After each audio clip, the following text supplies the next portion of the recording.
And now Nick's going to share for us. My name is Nick, and I'm an addict.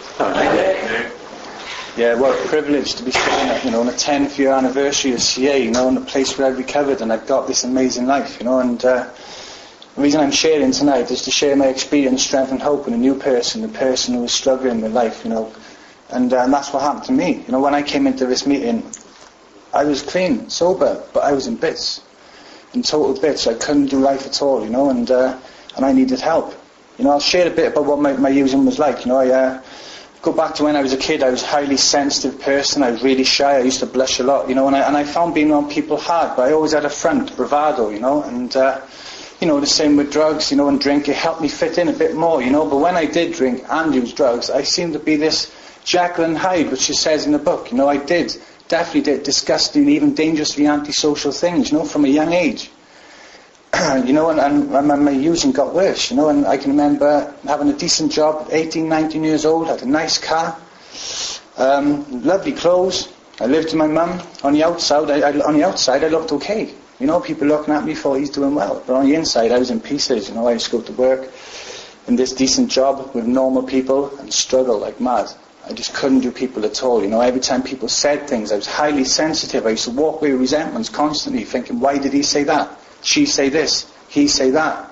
My head would race out of control, all the time, and I just couldn't get on with people, so I'd stick my head into my work, and that's all I would do, and I'd get home and I'd use drink and drugs to sleep in the night, because I couldn't sleep, because my head would race so much. And that's my story, and this is a progressive illness, and that's what happened, I started getting into heavier drugs, and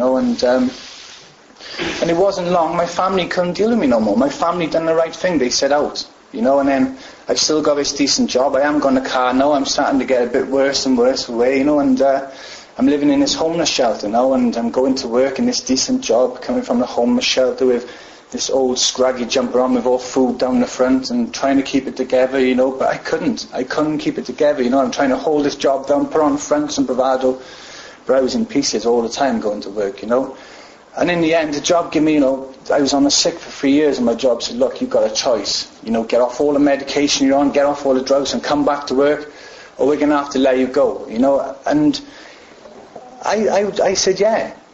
But in the back of my mind, I didn't know how I was going to do it, you know what I mean? And unfortunately, a month later, I ended up in jail instead, and that was my journey, and then I left jail. I said to my family after promises on visits that I will never ever go back to that again. I promise you when I come out I will settle down, I'll sort my head out, I'll get another job, you watch, I'll sort myself out.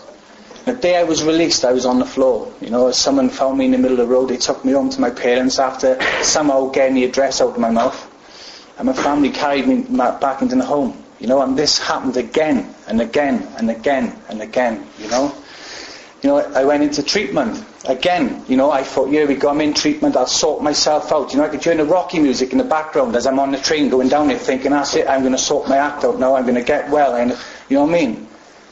And again, I'd go upstairs hiding cans under my bed in this treatment centre, and then after they caught me, they'd throw me out, and I'd think, why?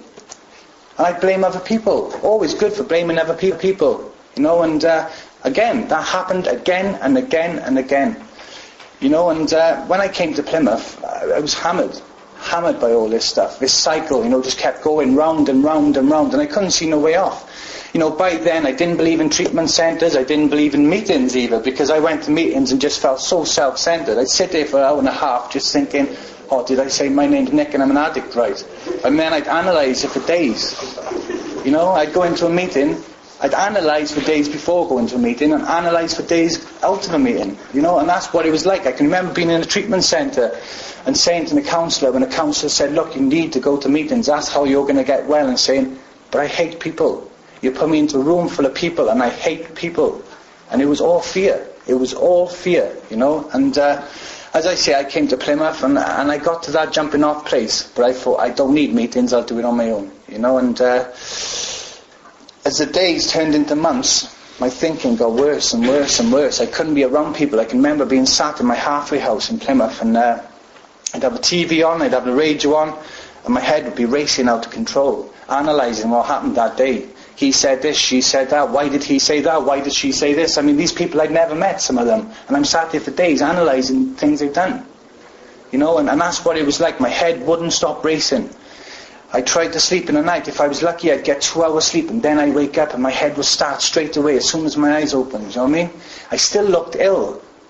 I was thinking so much, I looked ill. You know, I'd been clean and sober a few months by then, and I looked ill, you know.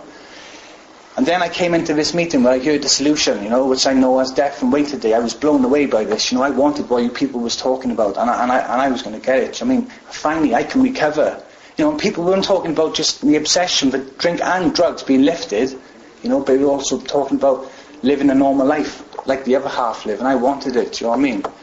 You know, I wanted to be happy, joyous and free, you know, and I started going through the steps, you know, and, you know, I got to step 3 and I found a higher power, you know, and of my own conception. You know, I didn't struggle. I was battered, you know, I used to think believing in God was uncool. I was far from cool in the end of my using. Do you mean I was a bum? I was a loser, I had nothing.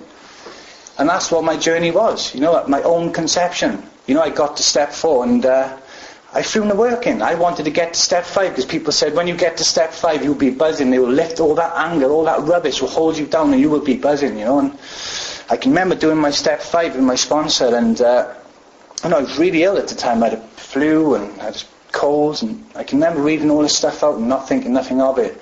But within a day, the cold is gone, and I'm walking down the street and I'm bopping. I mean, a weight has been lifted off my shoulders, and I'm floating down the street thinking, this is what these people are talking about. I am buzzing. I want more of this, you know. And 6 and 7, I handed all this over to my higher power, and then I got to 8, and I thought, oh, more writing again, you know. AA, A-level AA, you know. But I wanted to get to step 9, because again, people were talking about step 9, and I got cracking on in my step 8, and I got to step 9. I went home to make amends to my family, and what an amazing step. I changed then. Do you know what I mean? My whole perspective changed on life, you know. I thought of others more. I cared about a newcomer, you know. And making amends, what I want to finish on, I made amends to my family, and my parents accepted my amends, and my brother, he didn't really accept, he just laughed. He thought it was quite odd, you know. But a year and a half later, he came to my wedding and said, you know what, brother, I'm proud of you. He said, the next time I see you in the church, I thought it'd be at your funeral. And to see you today, married, and doing what you're doing, I am proud of you, brother. And I didn't think that would ever happen, you know. And this is thanks to CA. Thanks to CA, I'm married today, which is another miracle. You know, I'm married, I got a job, which is another miracle. Do you know what I mean? And I'm living happy, joyous and free. I've got a solution every day, and life keeps getting better, you know. And I love CA. And anyone sat here now who ain't on the steps or got a sponsor, you know, I can guarantee you get a sponsor, you know, you start doing what I have done, I can promise you'll have a life beyond your wildest dreams like myself. Thanks.